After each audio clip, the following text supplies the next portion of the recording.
That's probably it over there where you see the carving out of ski run areas. So here we got Sunrise Park Resort near Greer, Arizona, but it's way up here in the mountains, over 9,000 feet above sea level.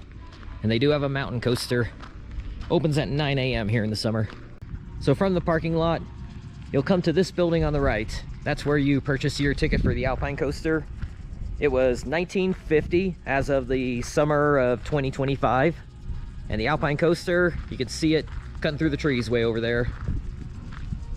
It's $19.50 for one ride, but you can do 3 rides, I believe, for around 40 bucks. It's still amazing to me because I have climbed the highest point in Arizona twice before. That is up north of Flagstaff, Humphreys Peak. That is a really pretty hike. It's a pretty mountain. If you've driven through Flagstaff, you've certainly seen it. It is very prominent on the north side of the city. I've climbed that twice. It is about 12,600 feet. We are about 9,300 feet right here, at least according to my GPS. That could be a little off, but we got to be around 9,000 or above. And it keeps going up. Obviously not to above 12,600, otherwise this would be the highest point in Arizona. I was the first rider of the day, I think, unless the employees were test riding it before me. It may not be the longest mountain coaster there is, but it's still a good one. There was a little bit of auto braking. There was one airtime moment that an auto brake engaged right after it. There was a couple other moments that I think there was some slight auto braking. But overall, it was a good one. Not a whole lot of airtime on it, but good speed, good laterals, and it was smooth. And also, when you think mountain coaster in Arizona, you're probably thinking that it's going to be in the desert, just going by shrubs, but not up here, not here above 9,000 feet.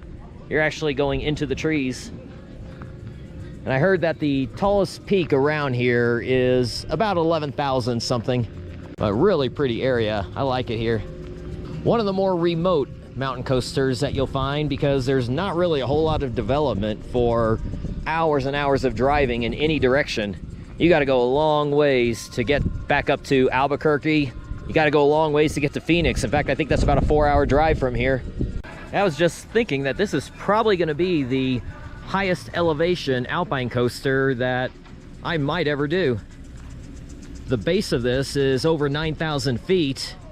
And of course in Pigeon Forge, Gatlinburg, those don't get anywhere near that elevation because the highest mountain in Tennessee is only about 6,000 and change. So the Alpine coasters don't get anywhere near that. Even in Colorado, I don't think that the Glenwood Caverns Alpine coaster, I don't think that one even reaches 9,000 feet. And this is actually starting at the base at 9,000 and goes up from there.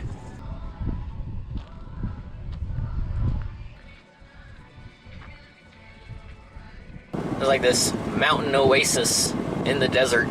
This is just so much different than the desert with the way the trees are.